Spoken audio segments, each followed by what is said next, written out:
Hello guys, today I'm going to teach you how to make a Pong game in Scratch. So first you open your Google Chrome and in the searching bar here, we type scratch.mit.edu here. So where it leads us to the home page of the Scratch. And make sure you log in your account. If you don't have your account, just click join the Scratch and create a username and password so that you can join Scratch. So I already have my account, username and password. I sign in and click here, create a new project.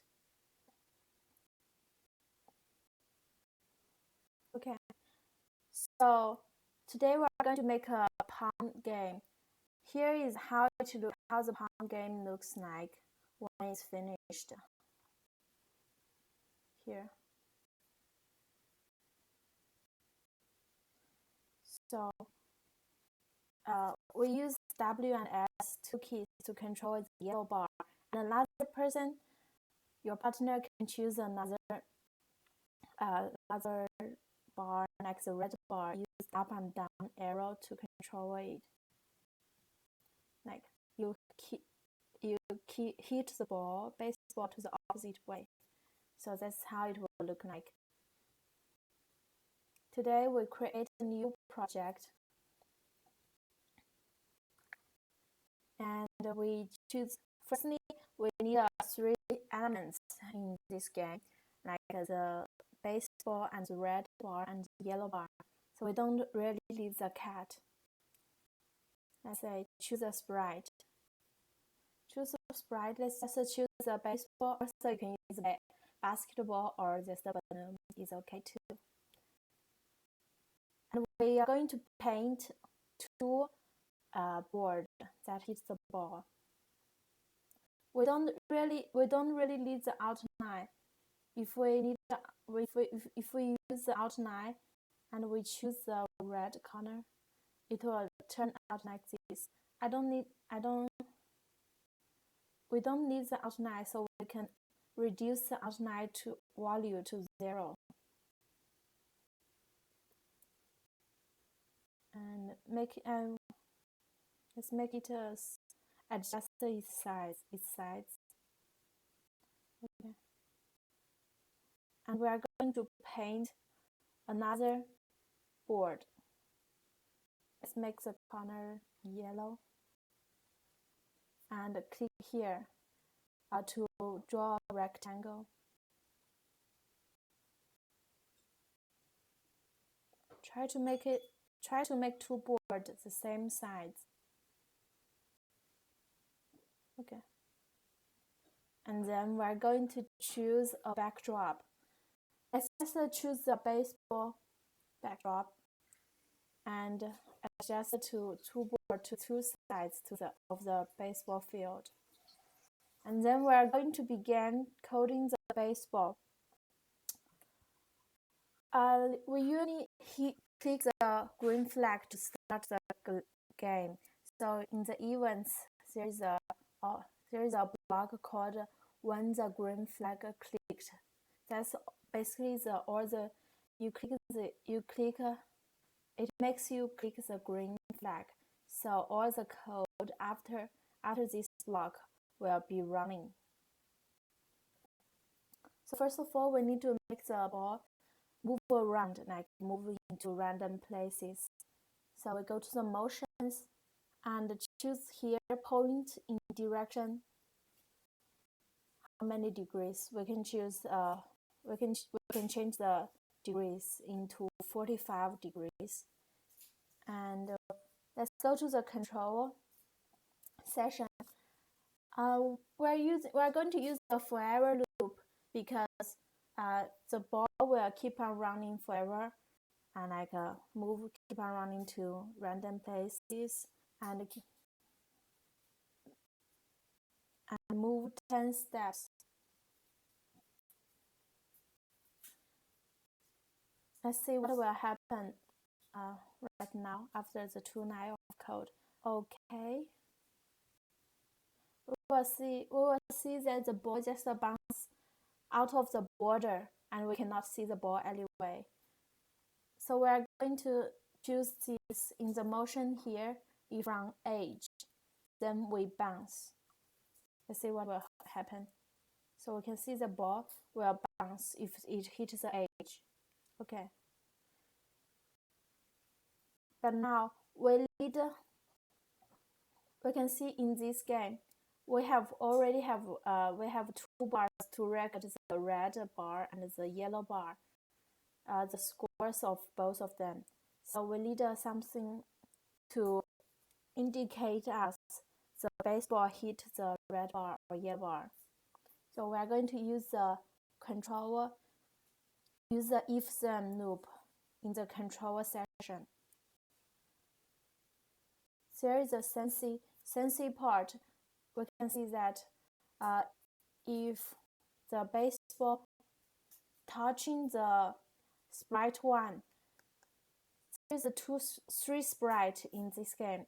Baseball sprite 1, baseball sprite 1, and sprite 2. So we are going to say if the baseball touching sprite 1, then we are going to go to the motion section, point in direction 45 degrees. So the ball will bounce around. So what if the baseball touches the yellow bar? So we're going to have another control for the yellow bar. So if we touch the sprite 2, if the baseball touches the sprite 2, well, it's the same. We're going to point in direction 45 degrees. Okay, let's test the code and see what will happen till now.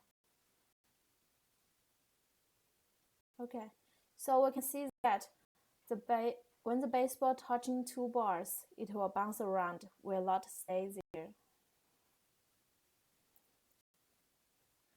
So for the red bar, we are going to use variables here to record the score, like to count how many times the baseball hit two bars. So first of all, we need when the green flag clicked, we are going to create two variables. Create variables. Here, variables is a name of variable, and you can change the value of the variable. For example,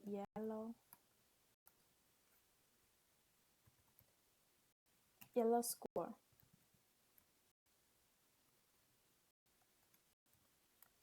Yellow score, and create another variable for the red bar. We call red score. We call it red score for the red bar. So in the beginning, we're coding the red bar now. In the beginning, we set the variable's value to 0. So every time when we click the green flag, the score of two bars will be set to 0. We'll start over again. It means the game start over from 0 again, two sides score. So we go to the control section now and choose the forever loop. So we're going to use the key in the keyboard to make the bar move up and down. Because we need two persons to play, so we're using W and S to control the red bar on the left, and use up arrow and down arrow to control the yellow bars on the right. So if in the sensing here is to test which key in the keyboard was touched or was pressed. So here, if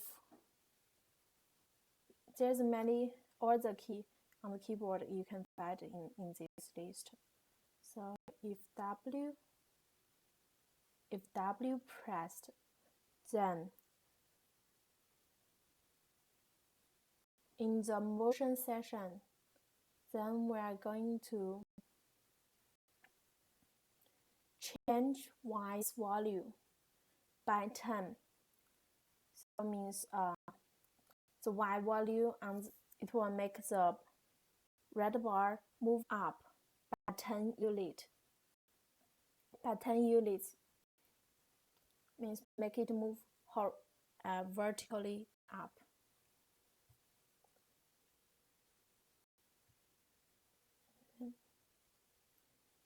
Then we are using a laser key to make the red bar to make it move down. So we find the key S. If the key S was pressed, then we are going to make the red bar to move down by change Y's value by -10. Let's see what will happen now. So I'm pressing W key now, and then I'm pressing S key now. So we can now make the bar move. Also, it's the same for the yellow sprite. Okay. Let's go to the event when the green flag clicked, and we're going to set the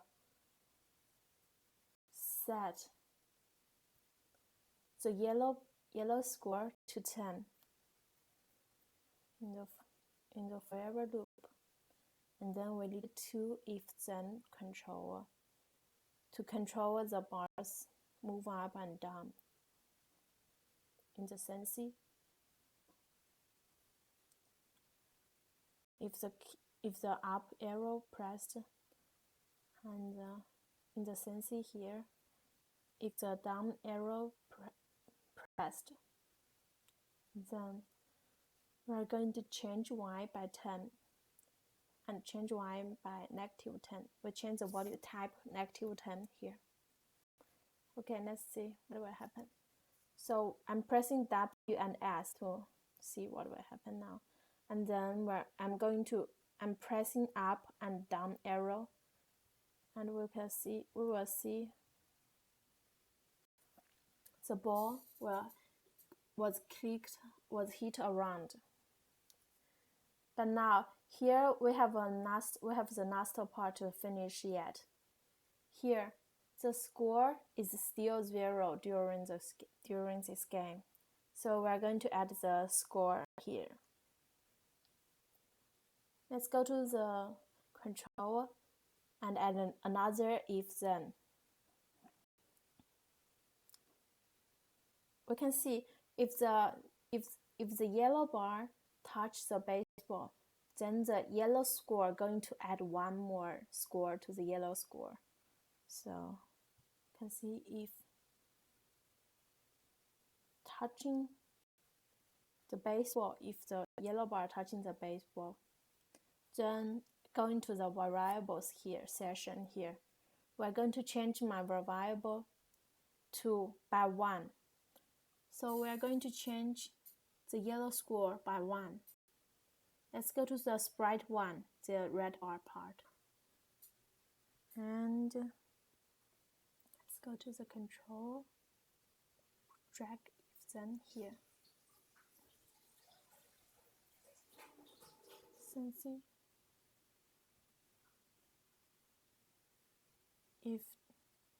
If the red bar touch baseball, and we're going to change the red score here, red score by 1. Let's see what will happen now.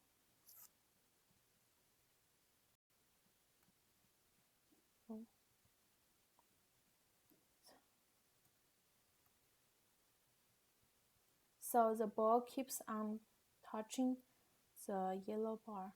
So we can see here the yellow score and the red score changed both sides when the ball is hitting the bar. Okay.